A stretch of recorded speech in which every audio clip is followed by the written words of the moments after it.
Assalamualaikum warahmatullahi wabarakatuh. Ila hadratin Nabi Muhammadin Mustafa sallallahu alaihi wasallam wa alihi al-kiram wa ashabihi al-'idham, khususan li hadhihi an-niyyati al-mubarakati al-Fatihah. A'udzu billahi minasy syaithanir rajim. Bismillahirrahmanirrahim. Alhamdulillahi rabbil alamin, arrahmanir rahim, maliki yaumiddin. إياك نعبد وإياك نستعين اهدنا الصراط المستقيم صراط الذين أنعمت عليهم غير المغضوب عليهم ولا الضالين آمين. بسم الله الرحمن الرحيم. الحمد لله رب العالمين والصلاة والسلام على أشرف الأنبياء والمرسلين وعلى آله وصحبه أجمعين. اللهم صل وسلم وبارك على مولانا محمد النور المذهب للنسيان بنوره وعلى آله في كل لمحة ونفس عدد ما وسعه علمك. اللهم افتح علينا فتوح العارفين واجعل أعمالنا خالصة لوجهك الكريم. اللهم فقهنا في الدين وعلمنا التأويل يا رب العالمين. اللهم إنا نسألك العفو والعافية والمعافاة الدائمة في الدين والدنيا والآخرة. اللهم حبب إلينا الإيمان وزينه في قلوبنا وكره إلينا الكفر والفسوق والعصيان واجعلنا من الراشدين. صلى الله على سيدنا محمد وعلى آله وصحبه وبارك وسلم. الحمد لله رب العالمين. أما بعد, ikhwatal iman, datuk-datuk, tuan-tuan, sidang penuntun yang saya hormati, apa khabar semua? Alhamdulillah. Terima kasih ya. Kuala Kangsar pun masuk ni, Cikgu Haji Jamal, terima kasih Cikgu. Dorayan dah berbunga kan. Semua sahabat-sahabat ya yang berkesempatan untuk sama-sama pagi ni, Bang Wabi, Kak Muhaidah, semua tadi, siapa Harib ya, semualah para ikhwah wal akhwat Ummu Hadik, semua yang sama pada pagi ni, alhamdulillah. Jadi insya-Allah kita mulakan sesi pengajian kita yang ketiga pada pagi ini. Terima kasih Kak Yati Jiboy, Bang Syafi'i daripada India ya, dan barakallahu fikum. Kita akan mulakan dengan ayat 9 dan 10. Kita akan baca dua ayat pagi ini tuan-tuan. Bersedia insya-Allah kita membaca ayat 9 dan 10. أعوذ بالله من الشيطان الرجيم. بسم الله الرحمن الرحيم.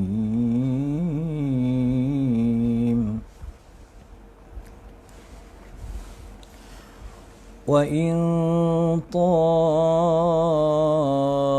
طائفتان من المؤمنين اقتتلوا فأصلحوا بينهما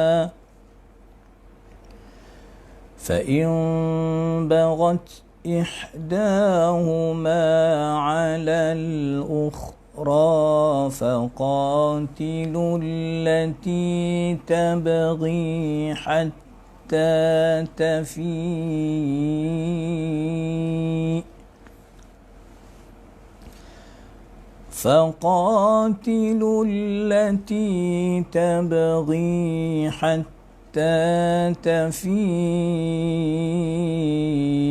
إلى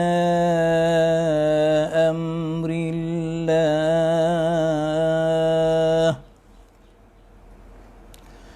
فإن فاءت فأصلحوا بينهما بالعدل وأقسطوا Innallaha yuhibbul muqsitin.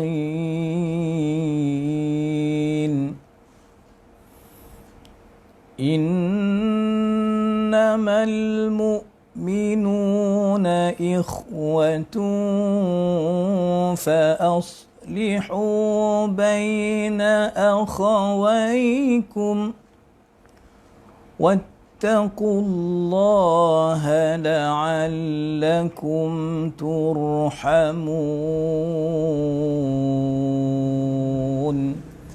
Sadaqallahul azim. Okay, alhamdulillah tuan-tuan. Kita dengan lagu sabar kita.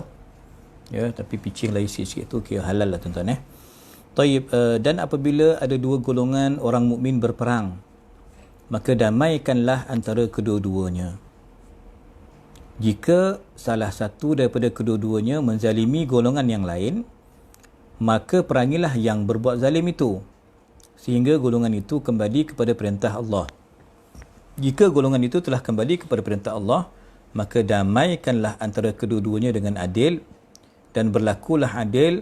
Sesungguhnya Allah mencintai orang yang berlaku adil. Dan ayat ke-10 tuan-tuan, sesungguhnya orang mukmin itu bersaudara, kerana itu damaikanlah antara kedua-dua saudaramu yang berselisih dan bertakwalah kepada Allah Ta'ala agar kamu mendapat rahmat. Ayat 10 ni cukup masyhur tuan-tuan di kalangan kita. Innamal mu'minuna ikhwatun fa aslihu baina akhawaykum. Ayat ni cukup terkenal dan sering dibaca, dihuraikan oleh para asatizah kita tuan-tuan. Alhamdulillah. Okey, kita rujuk tuan-tuan kepada Tafsirul Munir di Syekhina Prof Dr. Wabah Az-Zuhaili. Mencapai kitab fiqh tu, fiqh Syafi'i Muyassar, Syekh Wabah Az-Zuhaili punya kitab. Allahumma salli ala sayyidina Muhammad. Fiqh Syafi'i Muyassar. Mana nampak tu Allahu Akbar, Allahu Akbar, Allahu Akbar. Ya, dia 2 jilid tu. Ambil jilid yang pertama. Allahumma salli ala sayyidina Muhammad. Tuan-tuan, kita sementara tu kita boleh rujuk kepada nota pada PDF tuan-tuan. InsyaAllah kita akan menyambung perbincangan Al-Adabul Ammah, adab-adab umum. Tuan-tuan, kalau semalam kita dah bincangkan tentang tabayyun, perlu kenal pasti berita, tak pasti jangan sebar, jangan ida'ah dulu, jangan nasyar, jangan viral, melainkan setelah kita confirmkan kesahihan berita itu, kerana tindakan terburu-buru dalam menyampaikan berita dan maklumat akan menyebabkan memangsakan pihak yang lain. Ya, kena banyak bersabar, kerana pastikan dulu berita tersebut benar tuan-tuan, barulah kita boleh sebarkan. Dan kesannya pada hari ini kita nak bincangkan ialah pada ayat 9 dan 10 ini, apakah kesan fitnah yang berlaku. Tuan-tuan, fitnah itu akan menyebabkan kerosakan, perpecahan, perbelahan sesama kita.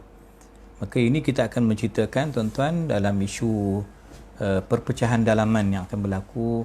Dan ada di sana istilah buruh. Buruh ni kumpulan pemberontak. Pemberontak ni macam mana Islam tuan-tuan ingin bagaimana Islam menangani mereka. Apakah tindakan yang perlu dilakukan oleh pihak pemerintah, pihak kerajaan sekiranya ada kumpulan-kumpulan buruh pemberontak, barat. Ini insya-Allah cuba kita detailkan sebentar lagi tuan-tuan. Ya, maka insya-Allah bukan sementara tuan-tuan saya tengah cari kitab Syekh Wabah tentang kitab fiqh Asy-Syafi'i Al-Muyassar. Kitab ini merupakan silibus saya di kuis dulu, dan memang alhamdulillah kitab fiqh Syafi'i Muyassar ni saya dapat daripada Syekh Wabah sendiri ketika tahun 2008 saya pergi ke Syria mewakili Jabatan Mufti Negeri Sembilan atas perkenan Sahibul Sama Datuk Mufti. Saya pergi dengan Ustaz Zamani, Ustaz Akhir dengan Ustaz Syafi'i. Kami pergi tuan-tuan, yang bawah tu kiri kita tu, dia putih dengan hitam tu melekat tu, ambil salah satu. Tuan-tuan, kami pergi dan alhamdulillah dapat dapat bertemu dengan muallif pengarang satu je. Dan ketika itu Syekh Wahbah ada sebut kitab beliau ni yang saya cari tadi ni, dan ni silibus saya gunakan silibus di kuis dulu mengajar budak-budak degree untuk subjek fiqh ibadah, sebab ada kaitan sebentar lagi tentang kumpulan yang bughah tuan-tuan, dan bagaimana peruntukan zakat digunakan untuk mendamaikan dua puak yang bertelagah tuan-tuan.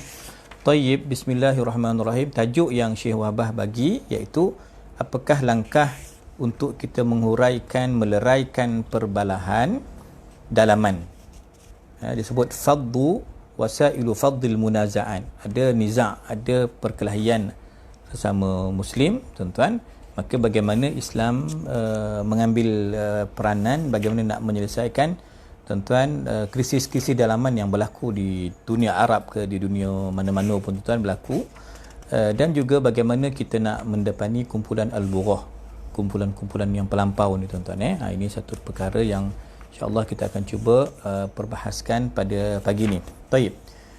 Saya kira kita boleh terus kepada sebab nuzul pada halaman 465 tuan-tuan, boleh tengok 465. Maka antara perkara yang menjadi tuan-tuan riwayat yang menjadi sandaran kita iaitu daripada Imam Ahmad dan Imam Bukhari serta Imam Muslim dan Imam Ibnu Jarir At-Tabari radhiyallahu anhum ajma'in tuan-tuan, daripada sana Anas bin Malik radhiyallahu an, ya, ketika mana dikatakan kepada Nabi sallallahu alaihi wasallam, ya Nabi Allah, sahabat mencadangkan ya kepada Nabi sallallahu alaihi wasallam, jom kita pergi jumpa Abdullah bin Ubay. Abdullah bin Ubay ni presiden munafik tuan-tuan, tetap dan berpencen. Abdullah bin Ubay ni tuan, dia tuan-tuan ketua munafikin. Maka sahabat kata, jom Rasulullah kita jumpa Abdullah bin Ubay.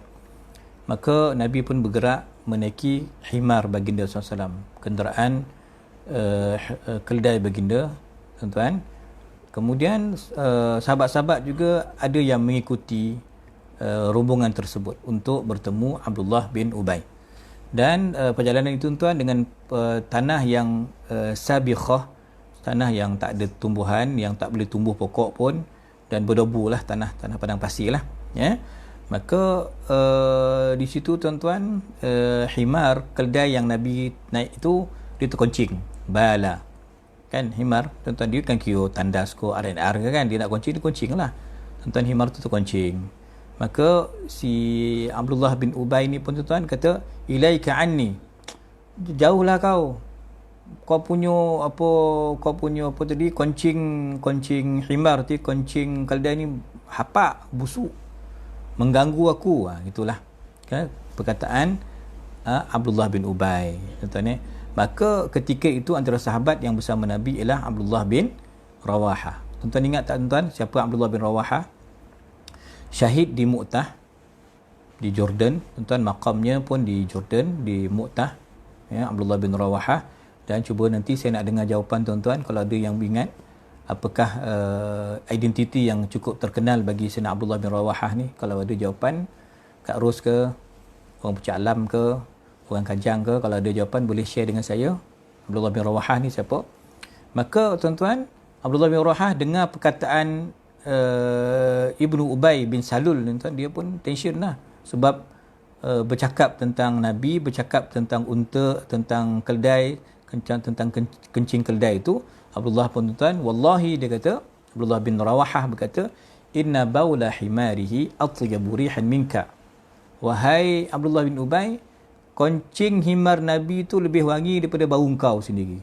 Maksudnya satu penghinaan lah, ya. Koncing himar Nabi itu, yang terkoncing tadi itu lebih elok bau daripada bau badan kau. Bau badan siapa? Ketua munafikin ni itu Abdullah bin Ubay. Jadi tuan-tuan, geng-geng Abdullah bin Ubay ni pun ada pengikut dia. Munafikin ni dia ada persatuan dia tuan-tuan. Ada NGO dia kan. Lagi kuat kesatuan dia tuan-tuan, ya. Maka marahlah pengikut munafik ni, pengikut Abdullah bin Ubay ni tuan-tuan. Maka timbullah perkelahian tuan-tuan. Mulalah bergaduh, berkelahi. Perkelahian tu tak sampai kepada pertumpahan darah lah. Tak ada pakai pedang, pakai apa dah, pakai apa selipar, ya. pakai pelepah tamar, pakai tangan. Jadi bertumbuklah mereka tuan-tuan, berlakulah salah faham, maka Allah turunkan perintah kalau berlaku perbalahan, permusuhan, maka perlu didamaikan. Ini satu riwayat tuan-tuan. Dan ada riwayat kedua yang mengatakan ayat ini turun, ayat 9 ni tuan-tuan turun, surah Al-Hujurat, turun ketika Nabi SAW menuju kepada sahabat baginda Sayyidina Sa'ad bin Ubadah radhiyallahu an. Tuan-tuan, Nabi berziarah kepada Sayyidina Sa'ad, tuan-tuan, ketika Sayyidina Sa'ad sakit, ya, maka lalulah di kawasan geng-geng terima kasih Kak Noh, tepat Abdullah bin Rawahah penyair Nabi SAW, ya, antara penyair Nabi Abdullah bin Rawahah dan Sayyidina Hasan bin Thabit radhiyallahu anhuma. Tuan-tuan, jadi marahlah geng-geng dia lalu kepada Nabi dan rombongan lalu kepada kawasan Abdullah bin Ubay bin Salul, ketua munafiqin ini. Maka tuan-tuan, dia pun cakaplah, jauhlah kau punya koncing koncing keldai kau ni busuk lah. Jadi Abdullah bin Rawahah tuan, dia syair juga, tapi dia tak suka dengar benda-benda yang membabitkan Nabi SAW. Walaupun unta Nabi ke, keldai Nabi ke, dia tak suka orang caci tuan-tuan. Maka dia jawablah tuan-tuan, dia kata, untuk koncing keldai itu lebih wangi daripada engkau, wahai ketua munafik. Tuan-tuan, maka masing-masing cuba membela dan berlakulah apa yang berlaku tuan-tuan, pertelengkahan tuan-tuan, perkelahian. Maka tetapi ketika turun ayat ini, Nabi SAW cuba damaikan tuan-tuan antara Abdullah bin Rawahah dengan Abdullah bin Ubay bin Salul tuan-tuan, ya. Walaupun Abdullah bin Rawahah ni bangsanya Khazraj, walaupun ketua munafik tuan bangsanya Aus tuan-tuan. Aus dan Khazraj kan Nabi persaudara kan, tapi tuan-tuan begitulah berlaku perkelahian, tapi Nabi dapat damaikan. Ada riwayat yang ketiga juga tuan-tuan, berkaitan juga ketika mana tuan-tuan, ya, ada seorang lelaki Ansar namanya Imran. Imran ni ada isteri, nama isterinya Ummu Zaid. Tuan-tuan, isteri dia ni nak balik kampung, nak ziarah keluarga dia. Siapa ni? Ummu Zaid. Tapi laki tuan tak bagi. Imran kata tak payah, duduk rumah. Tak bagi keluar. Tuan-tuan. Jadi tuan-tuan, dia asingkan bini dia letak kat satu bilik. Jadi Ummu Zaid tak boleh keluar. Tuan-tuan, dan orang pun tak boleh datang jumpa Ummu Zaid. Tuan-tuan, macam manalah Ummu Zaid ni, dia WhatsApp ke tuan-tuan, dia dapatkan khabar berita ni, dia sampaikan ke kampung dia, kepada keluarga dia. Jadi satu kampung tuan-tuan datang, keluarga Ummu Zaid ni datang untuk melihat, untuk menyelamatkan, untuk bawa keluar Ummu Zaid ni tuan-tuan. Maka tuan-tuan, berlakulah salah faham yang si suami Imran tak kasih keluar, tak kasih jumpa keluarga dia. Yang sampai ke kampung halaman Ummu Zaid, isterinya ni, dapat berita yang bini dia ni dihalang keluar, tak boleh balik kampung, tak boleh ziarah. Maka datang, berlakulah tuan-tuan salah faham, berlakulah perbalahan. Maka turunlah ayat ini tuan, bagi mendamaikan si laki dengan keluarga si bini ni tuan-tuan, supaya jangan berlaku perbalahan. Dan semua itu, salah faham itu mesti dikembalikan kepada hukum Allah Subhanahu wa ta'ala tuan-tuan. Jadi dan juga ada riwayat kata dua orang Ansar yang berlaku salah faham, masing-masing berbangga dengan keluarga masing-masing, keturunan masing-masing. Maka turun ayat tuan-tuan, ya, memisahkan, menyelesaikan perbalahan itu dengan cara yang cukup sempurna, profesional, cara yang paling bagus tuan-tuan. Itulah pendekatan Quran. Maka khulasahnya pada sebab nuzul ini, kesimpulannya tuan-tuan apa dia? Iaitu memang banyak cerita riwayat tentang sebab turunnya ayat ini, dan cumanya tuan-tuan, motifnya sama. Kalau berlaku perbalahan, mesti diselesaikan mengikut, mesti didamaikan tuan-tuan. Itu poin dia. Taib. Qala al-munasabah. Tuan-tuan, sempurnanya apa? Semalam kita bincangkan, Allah ingatkan kepada kita, jangan bermudah-mudah nak terima khabaran orang fasik. Kalau orang yang adil, betul, okey, kita ambil tuan-tuan, kita pakai. Tapi khabaran yang kita ragui perlu disemak terlebih dahulu tuan-tuan. Perlu dipastikan, kerana inilah kesan dia tuan-tuan. Dengar berita tak usul periksa, maka sampai berlaku fitnah, berlaku peperangan, berlaku permusuhan tuan-tuan. Kita perlu, Allah Subhanahu Wa Taala mencadangkan, Allah mengarahkan tuan-tuan, kita perlu islah, melakukan tuan-tuan perdamaian dengan cara yang perundingan, di meja perundingan, kena perundingan damai, bagi nasihat, bagi dia tuan-tuan apa pandangan yang bernas tuan-tuan Tapi kalau akan ada kumpulan mereka yang bermusuhan ini, ada yang melampau, barat, fa in barat ihdahuma 'ala al-ukhra, yang melampau, maka tuan-tuan kita akan perangi kumpulan pelampau sahaja. Tuan-tuan, tapi yang pelampau tu pula kalau dia dah nak balik kepada kebenaran, maka kita juga perlu memaafkan, pemerintah perlu memaafkan tuan-tuan, dan semua itu merupakan kerangka takwa yang diperintahkan oleh Allah Subhanahu wa taala. Baik. Qala at-tafsir wal bayan. Tuan-tuan, jom kita tengok tafsir dia. Ya, dan ya, apabila dua puak Islam bermusuh-musuhan, tak kisahlah 2 tim ke 3 tim ke 4 kumpulan ke tuan-tuan, kalau bermusuhan, apa kewajipan pemerintah, wulatul umur, iaitu dia mesti mengambil jalan tengah. Dia jangan bias, dia jangan jadi batu api. Ini penting tuan-tuan, jangan jadi batu api, namimah, namam, kan?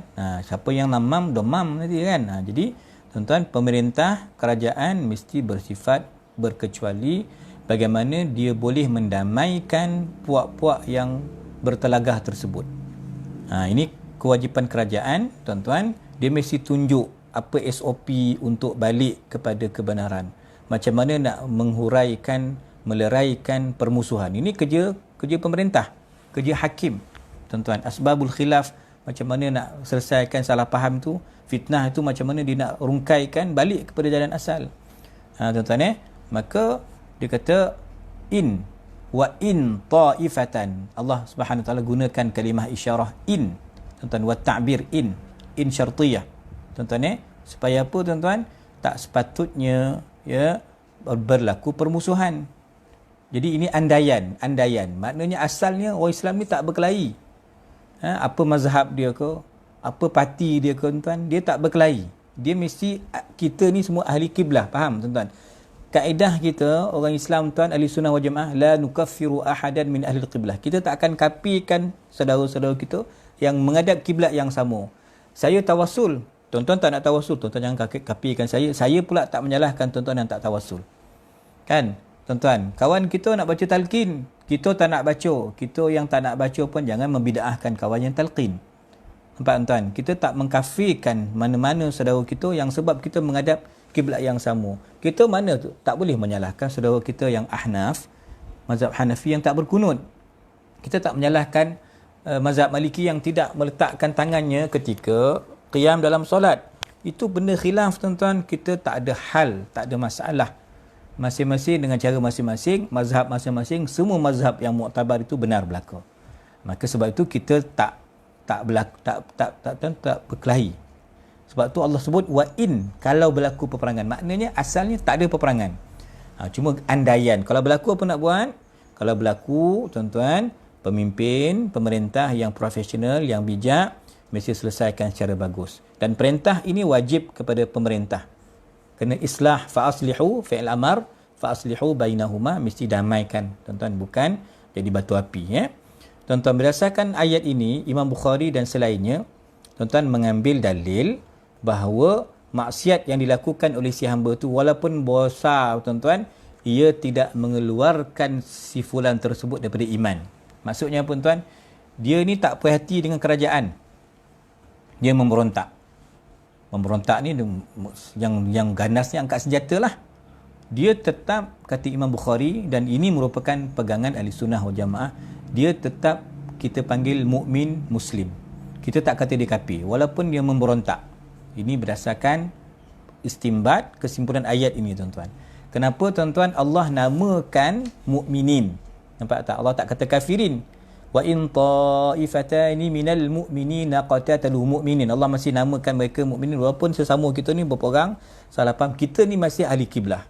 Maka kita tak hukumkan orang yang burah tadi tu, pemberontak tu sebagai kafir, tak. Berbeza dengan mazhab Mu'tazilah, Khawarij. Tuan-tuan, dua kumpulan ahli bid'ah ni mengatakan bahawa pelaku dosa besar kafir, masuk neraka. kekal selama-lamanya. Nampak tak? Ahli sunnah kata tak.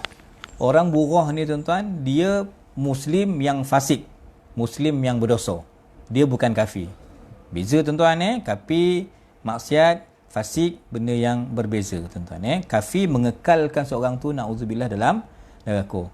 Fasik dengan maksiat tuan-tuan, kalau dia sempat taubat, mungkin ada amal soleh dia tuan-tuan, akhirnya nanti dia akan dipindahkan juga ke dalam syurga. Ada beza kan?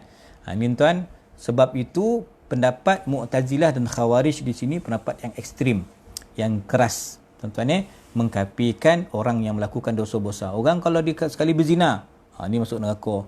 Orang dia mencuri, masuk neraka. Ini ikut mazhab Mu'tazilah dengan tuan-tuan dengan Khawarij. Tapi ahli sunnah kata tak. Dia tu Allah, kalau Allah nak ampunkan dia, Allah akan ampunkan.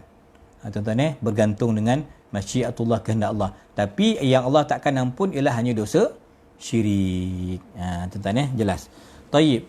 Kemudian disebutkan tuan-tuan ketika mana Sayyidina Abi Bakrah radhiyallahu an, bukan Abu Bakar Abi Bakrah radhiyallahu an berkata, satu hari Nabi sallallahu alaihi wasallam tuan-tuan berpidato, berkhutbah.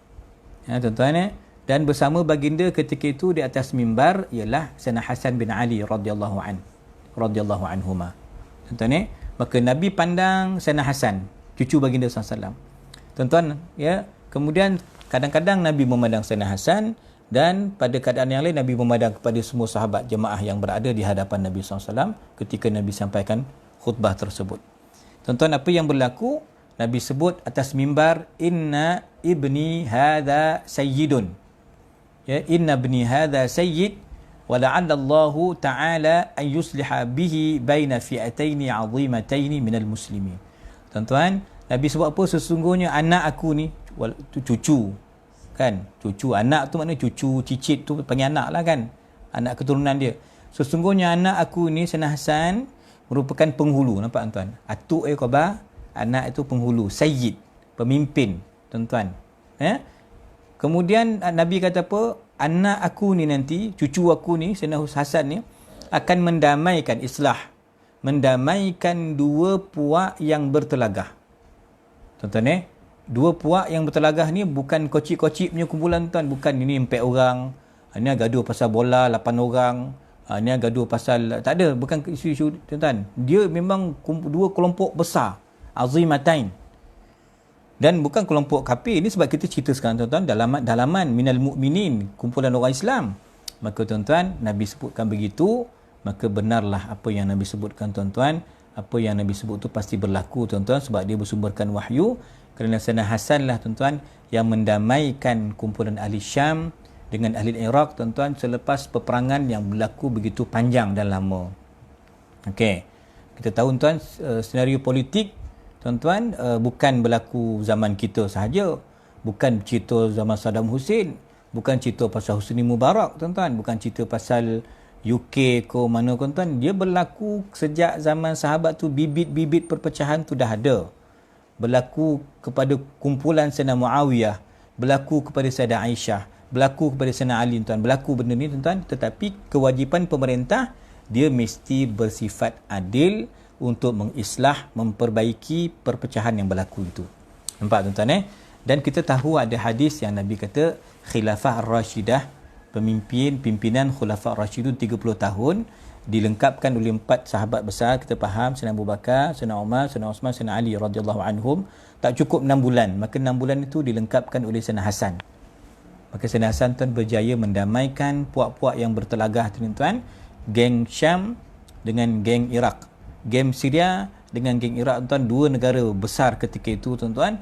Maka didamaikan kerana Sayyidina Hasan tak nak berlaku pertumpahan darah, maka diserahkan khilafah kerajaan itu, tampuk pemerintahan itu kepada Sayyidina Muawiyah tuan-tuan radhiyallahu anhum ajma'in. Ini tuan-tuan bijaksananya cucu-cucu Nabi ni. Sebab tu kalau kita baca sedikit tentang sejarah Ahlul Bait tuan-tuan, memang banyak mereka ni dibunuh. Keluarga Nabi ni tuan banyak dibuang, banyak diburu tuan-tuan Mereka terpaksa banyak. Yang menjadi tempat strategik untuk Ahlul Bait tuan-tuan ialah pergi ke Mesir. Mesir ni satu bumi yang cukup mulia tuan-tuan, meletakkan kepala Sayyidina Husain, adanya Sayyidah Zainab, adanya Sayyidah Nafisah, anak cucu Nabi, cicit Nabi tuan-tuan banyak berada di Mesir. Kerana Mesir, polisi dia sangat menyayangi, menghormati keluarga Nabi SAW yang dibunuh, yang diburu, semua bawa lari ke Mesir tuan-tuan. Taib. Itu sedikit. Taib. Qala, okeylah, pemimpin kena damaikan. Tapi kalau berlaku juga ada yang burah, ada yang barat, yang melampau. Kalau ada yang melampau batas, tuan-tuan, atas kelompok yang lain dan tak nak dengar nasihat kerajaan tadi tu, maka kita akan menyerang, tuan-tuan, kepada kumpulan pelampau ni, Ta'ifah Al-Baghiyah. Kita akan serang, tuan-tuan, sehinggalah puak pelampau ni, tuan, balik semula kepada hukum Allah. Jangan kau nak menyerang orang Islam, jangan kau nak buat benda yang bukan-bukan, jangan nak angkat senjata kepada kerajaan Islam, pada pemerintah lah, tuan-tuan. Jadi mungkin sahaja kalau boleh, step yang pertama, langkah yang pertama, dia berunding secara baiklah. Hantar utusan, berunding. Jangan buat macam ni, nanti kau kena serang dengan kerajaan, kau kena bom, nanti kau kena, mesti dibincang dengan baiklah, tuan-tuan. Tapi kalau nampak tak jalan, kita berunding, dia main kasar lagi, maka di situlah baru berlakunya, tuan, jalan untuk menundukkan kumpulan pelampau ni, kumpulan, tuan-tuan, buruh ni, pemberontak ni, iaitu dengan menggunakan senjata. Okey. Kemudian Allah sebut apa, tuan? Fa in fa'at fa aslihu bainahuma bil 'adli wa aqsitu innallaha yuhibbul muqsitin. Kalau dia tadi melampau tapi dia dah sedar, tuan-tuan, dia dah balik kepada kewarasan dia dan dia dah terimalah apa keputusan pihak pemerintah, tuan-tuan. Maka, tuan-tuan, tetap kerajaan, tuan-tuan, pemerintah kena berlaku adil. Tadi dia dah melampau dan setelah diperangi dia nak balik semula kepada kebenaran, keadilan, maka bagi pihak tuan-tuan, kerajaan, dia mesti berlaku adil. Kalau orang tu dah insaf dah lah, tak payah bunuh lagi.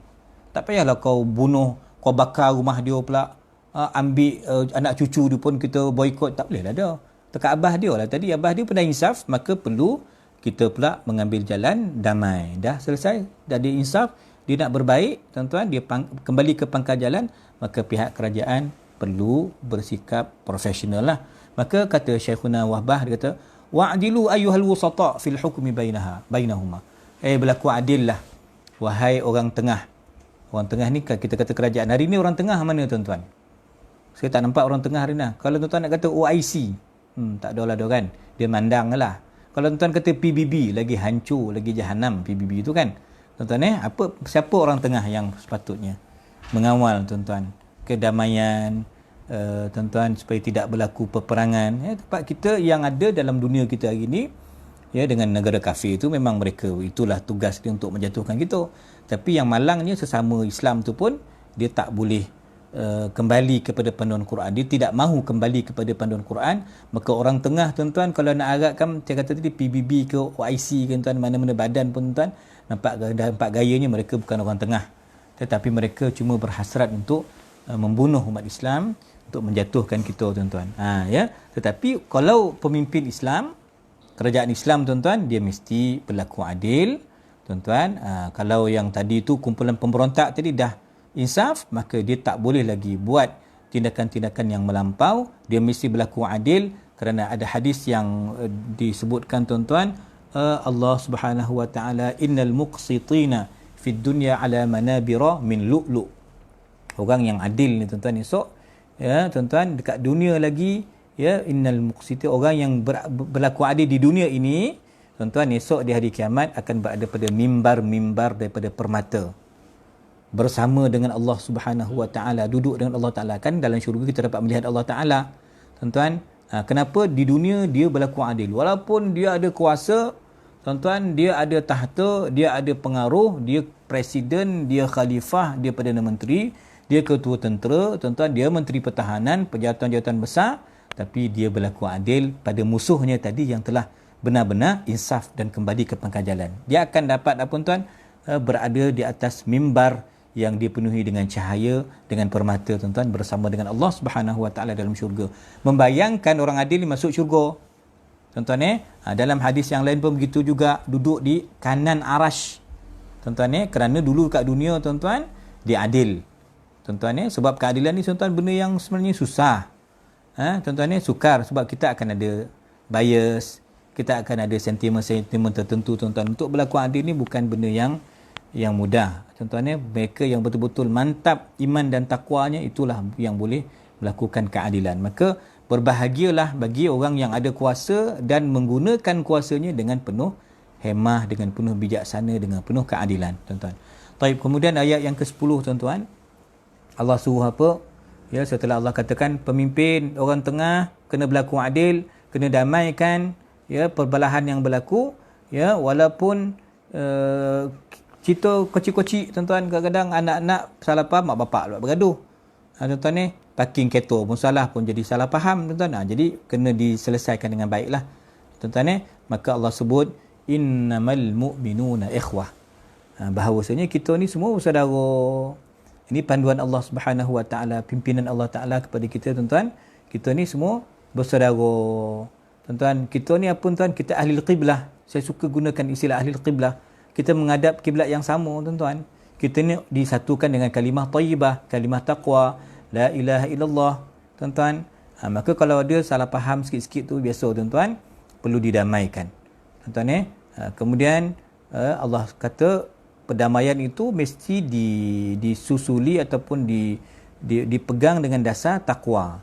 Tuan-tuan maka takwalah kepada Allah Taala, ya, berlakulah adil, peganglah kepada konsep kebenaran al-haq. Jangan kamu bias, jangan bias, jangan berat sebelah wahai hakim untuk membuat keputusan. Islam memberikan kita ni sama rata, tak ada beza tuan-tuan. Keputusan itu mesti adil, dia tak ada kluster kayangan ke, kluster mahkamah ke, tak ada kluster-kluster, dia semua sama. Kau salah, kalau betul, betul. Tuan-tuan, ini merupakan prinsip yang diterapkan oleh Quran tuan-tuan. Maka tuan-tuan sekalian, selesai di situ. Dan juga penting kalimah innama itu. Kenapa Allah gunakan innama? Disebut dalam ilmu nahu adatu hasrin tuan-tuan. Sebab innama itu tuan-tuan disebutkan dia kopung. Innama ni dia kopung tuan, lain tak boleh masuk, yang dalam tak boleh keluar.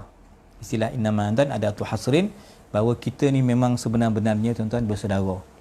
Okay tuan-tuan maka kita diikat dengan ikatan iman tuan-tuan, kita diikat dengan ikatan persaudaraan tuan-tuan.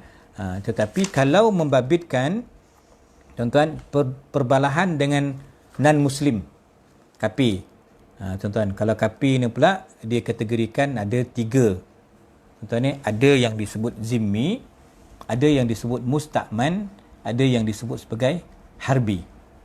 Tuan-tuan tengok jenis kafir yang mana ni tuan-tuan kita kat Malaysia ni pun dia 3 spesies sangat, semua ada ni. Yang provoke kalimah Allah tu pun itu boleh kata harbi dah tu tuan-tuan ya, dia kalau yang dengan ontok ya kan, ikut cakap kerajaan, bayar cukai, jangan buat kuil kat sini, itu jenis okey lah, itu kafir zimmi lah, kita pun tak ada ganggu mereka tuan-tuan tak boleh ganggu yang zimmi, yang musta'man. Tapi yang masalahnya tuan-tuan iaitu kafir harbi tuan-tuan dia memerangi Islam tuan-tuan maka dia ada sedikit perbezaan antara krisis dalaman. Kalau sesama ahli qiblah maka mesti disantuni dengan cara yang paling lembut. Tapi kalau dah membabitkan kafir harbi tuan-tuan, itu mungkin cara yang lebih tegas, maka berlakulah peperangan tuan-tuan. Baik. Kemudian hadis yang banyak juga yang dijadikan sandaran kepada perbincangan kita tuan-tuan, iaitu kita bersaudara dan kita mesti membantu saudara kita tuan-tuan. Dan kita ni umpama satu binaan, kita dah baca tuan hadis-hadis ni tuan-tuan. Kita ni tuan-tuan ya saling lengkap melengkapi tuan-tuan, antara kepala dengan jasad. Ini telah kita bicarakan hadis-hadis ni tuan pada banyak kesempatan lah. Dan saya nak terus kepada fiqh. Okey, apakah kesimpulan ataupun pengajaran yang boleh kita pelajari tuan-tuan? Ada masya-Allah tabarakallah, Syekh Wahbah nampaknya sebut banyak juga. Ada berapa sini, ada 16 pengajaran. Saya akan pilih separuh saja. Cuma saya mengambil tadi kitab yang ni tuan-tuan, kitab fiqh Syafi'i Muyassar ni, sebab antara asnaf zakat, kalau tuan-tuan ingat, iaitu al-gharimin. Antara gharimin ni maknanya orang berhutang. Orang berhutang tuan-tuan, dia ada kota yang boleh dia gunakan dana zakat untuk membayar hutang.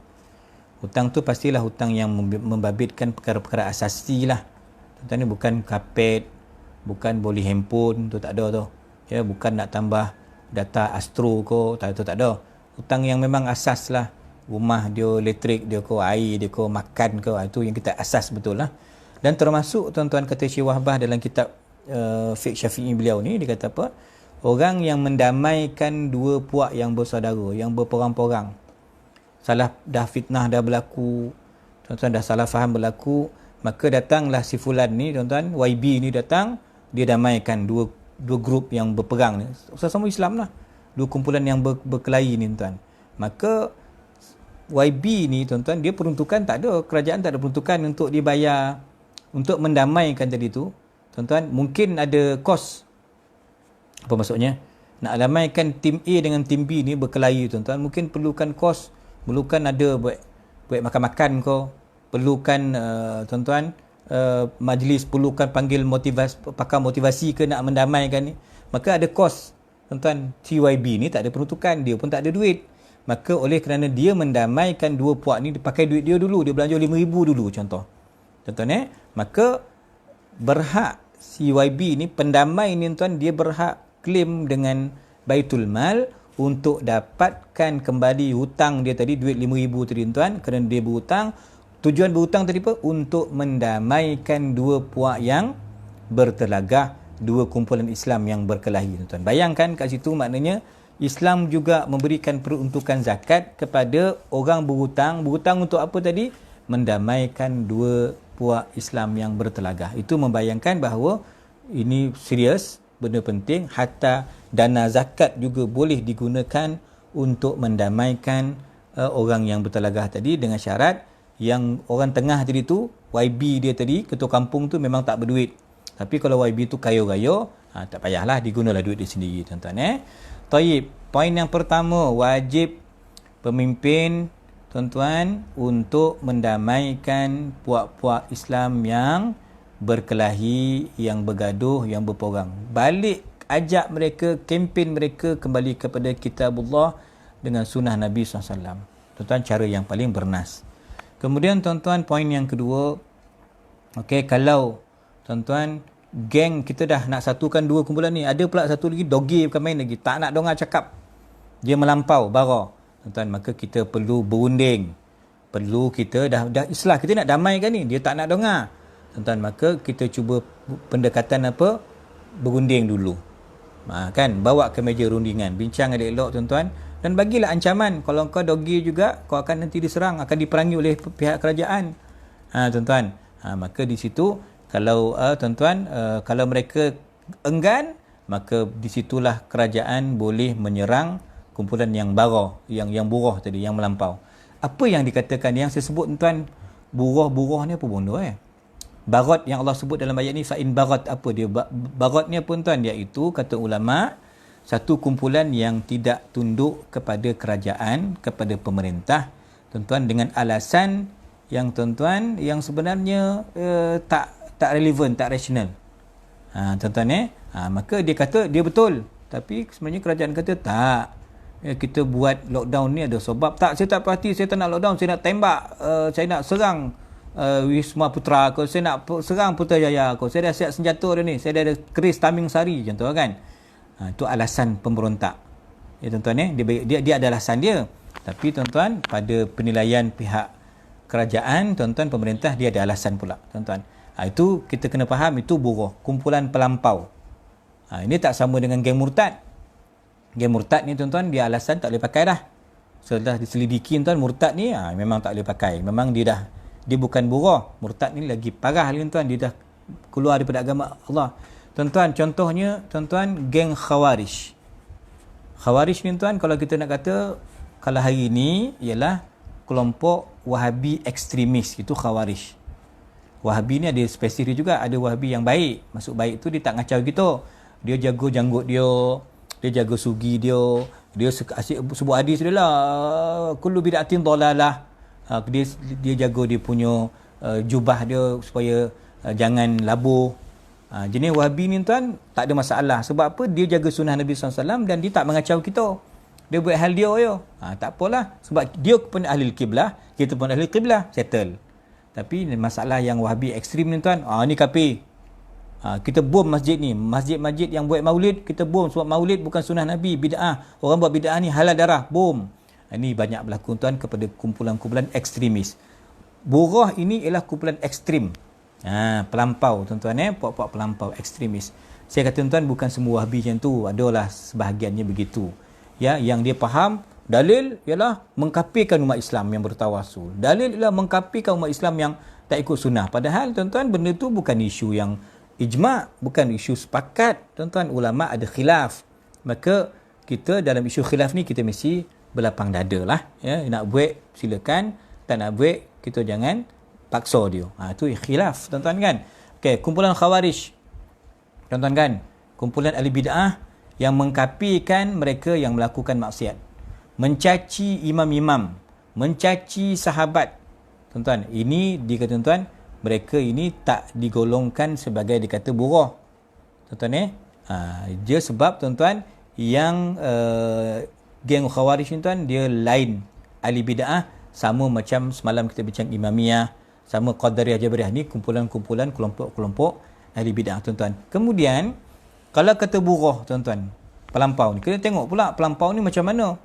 Kumpulan pelampau ni tuan, dia ada geng dia. Maksudnya dia ada kumpulan, ada senjata tuan-tuan, dan kerajaan pun tak boleh nak kata okey aku hantar spy seorang saya tak boleh.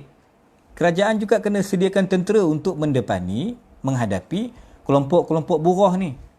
Tuan-tuan kalau berapa orang kelompok buruh ni, dia dah ugut ketua polis negara, ada 2 orang telefon, cik kalau ni saya tembak cik dia ada pistol air tuan-tuan, apa benda buruh kau kan.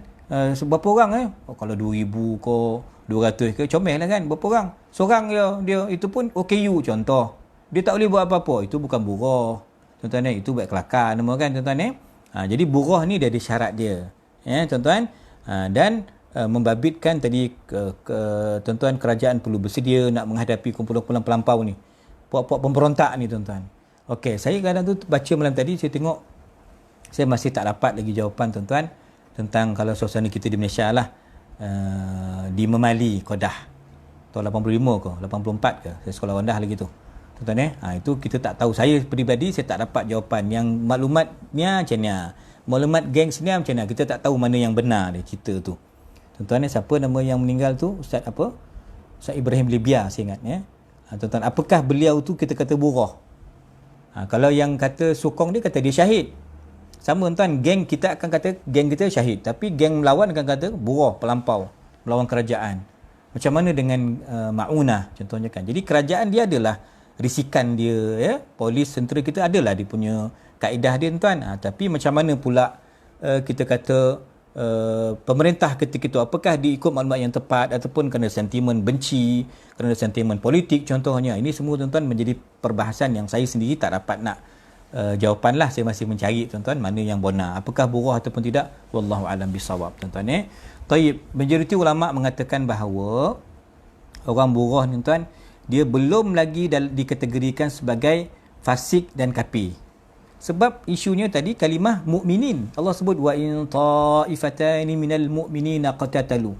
Allah gunakan kalimah mereka masih beriman. Mereka tersilap langkah, salah fikir, gelojoh. Itu je kesilapan orang buruh ni tuan. Maka dalam kes ini kita tengok perkataan Sayyidina Ali karamallahu wajhah. Tengok tuan-tuan, hebat Sayyidina Ali. Nabi dah puji tadi Sayyidina Hasan. Tuan-tuan, Sayyidina Ali pula apa kata? Ikhwanuna baghaw alaina. Orang Khawarij ni dia memberontak je, tapi dia tetap saudara kita, ikhwan, saudara Islam, tapi mereka tersilap langkah tuan-tuan. Mereka cuba buat satu tindakan tapi salah, dia punya cara berfikir tu salah tuan-tuan.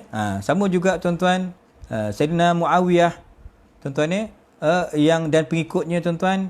Apakah kita katakan Sayyidina Muawiyah ni perampas kuasa? Tak boleh juga cakap macam tu, salah tuan-tuan. Dan kalau istilah buruh ni telah dimasyhurkan sendiri daripada lisan Nabi SAW, As-Sadiqul Masduq. Nabi kata tuan-tuan tentang pembunuh kepada Sayyidina Ammar bin Yasir.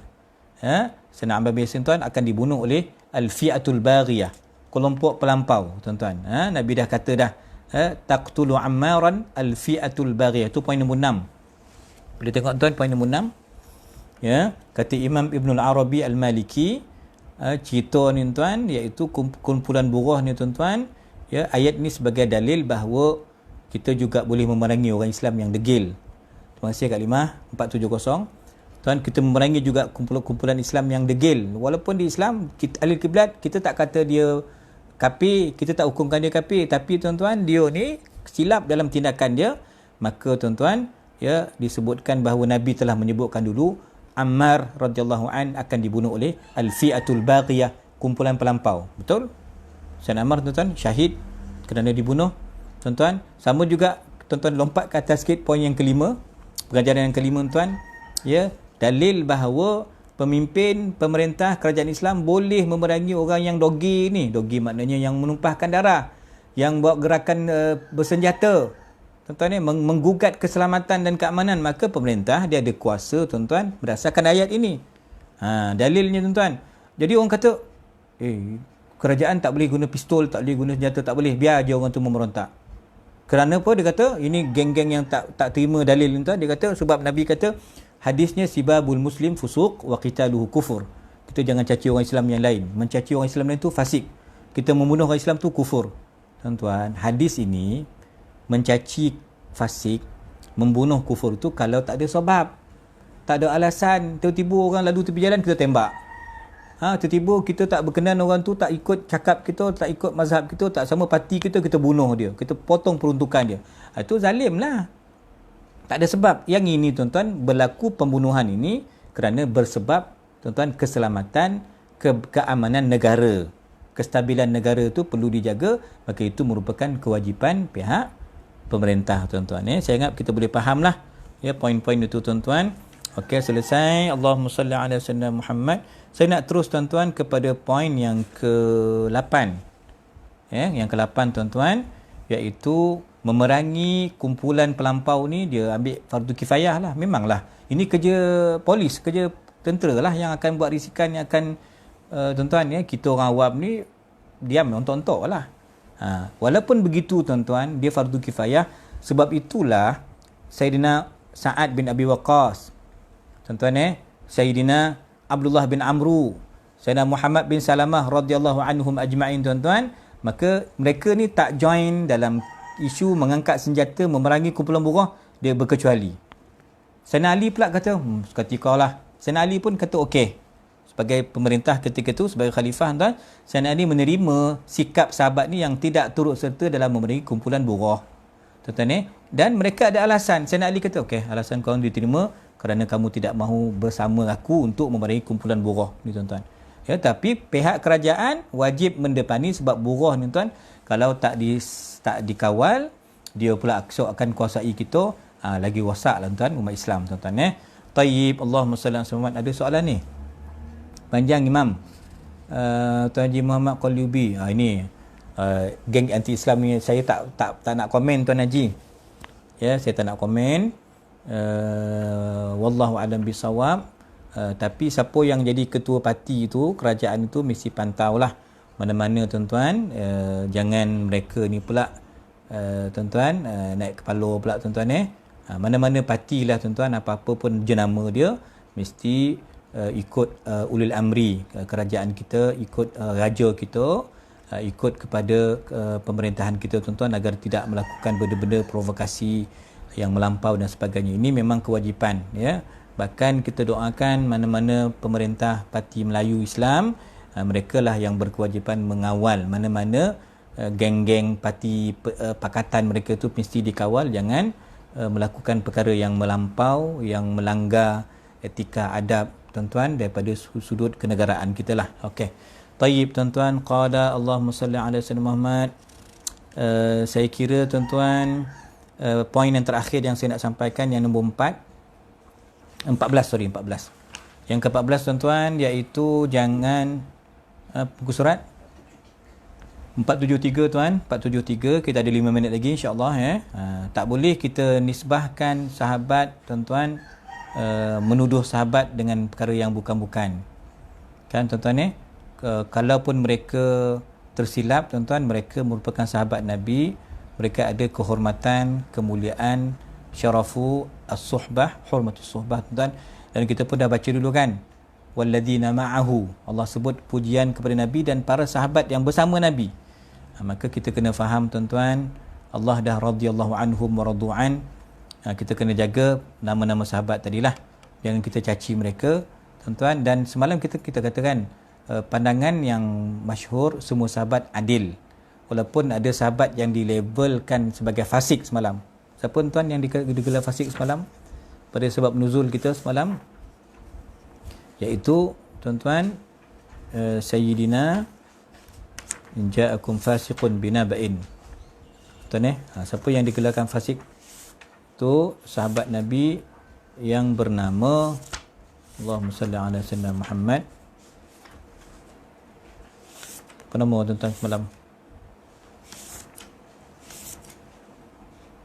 Iaitu Sayyidina Walid bin Uqbah, kan? Walid bin Uqbah kan dia gelojoh sikit buat keputusan. Allah namakan dia fasik, tapi tetap tuan-tuan, kita katakan dia dah balik ke pangkalan, maka kita tak salahkan dia. Dia menjadi orang yang adil, menjadi kumpulan ahli syurga, semua sahabat ahli syurga tuan-tuan. Ya. Walid bin Uqbah, bukan Utbah bang, Uqbah, Q. Uqbah. Taib tuan-tuan sekalian, maka sahabat begitu.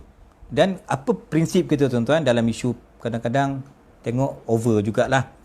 Geng Muawiyah, Sayyidina Muawiyah dengan geng Sayyidina Ali, Sayyidina Hasan, tuan-tuan, berlaku dua kumpulan puak yang Syiah dan Khawarij muncul di situ. Syiah ni terlampau fanatik dengan Ahlul Bait, tuan-tuan. Yang Khawarij ni menyampah dengan Ahlul Bait, anti Ahlul Bait, tuan-tuan. Maka kita tak mau jadi Syiah, kita tak mau jadi Khawarij, tuan-tuan. Kita mesti jadi orang tengah, Ahli Sunnah wal Jamaah. Saya tengok kenyataan ini bagus. Apa yang disebut oleh Imam Ibn Furak, tuan-tuan. Ibn Furak kata, tuan-tuan, jalan kita dalam isu perbalahan antara sahabat ni, tuan, isu politik, isu pertumpahan darah. Abdullah bin Zubair radhiyallahu anhuma duduk dalam kawasan Kaabah berbulan-bulan, tuan-tuan, kerana diserang oleh geng-geng Muawiyah ni. Orang Mekah bai'ah menerima kepimpinan Sayyidina Abdullah bin Zubair, tuan-tuan. Tapi kerajaan umum kata, yang HQ-nya di Putrajaya kata, tak, kerajaan ni kami punya semua. Mana boleh ada yang kawasan parlimen ni orang lain yang pegang. Kami punya semua. Maka geng-geng Bani Muawiyah, tuan-tuan, dia serang kepada tentera Abdullah bin Zubair, sehingga kita baca sejarah kan, Kaabah pun kena ditembak dengan manjanik. Ada sebahagian bangunan Kaabah yang roboh, yang terbakar, tuan-tuan. Jadi maknanya kalau kita baca Kaabah, kita sensitif lah. Berlaku juga di Madinatul Munawwarah, tuan. Imam Sa'id Ibn Musayyib, tuan-tuan, radhiyallahu anhu, terpaksa berlakon jadi gila untuk ke masjid. Kalau orang normal, tuan-tuan, akan dibunuh, akan ditangkap oleh kerajaan ketika itu. Ini zaman, tuan-tuan, cerita tahun 100 Hijrah ni. Bukan kemudian, zaman salaf. Tapi maknanya, tuan, isu-isu begitu tetap berlaku juga. Maka apakah pendirian kita terhadap tindakan sebahagian sahabat Nabi yang begitu? Kita kata kita tahan tangan kita, jangan cakap, jangan tulis, kita tahan lidah kita, jangan komen, sebab kita tak tahu apa yang berlaku ketika itu. Kita serahkan hakikatnya semua kepada Allah Ta'ala, sebab semua sahabat ni, tuan, dapat jaminan lesen syurga.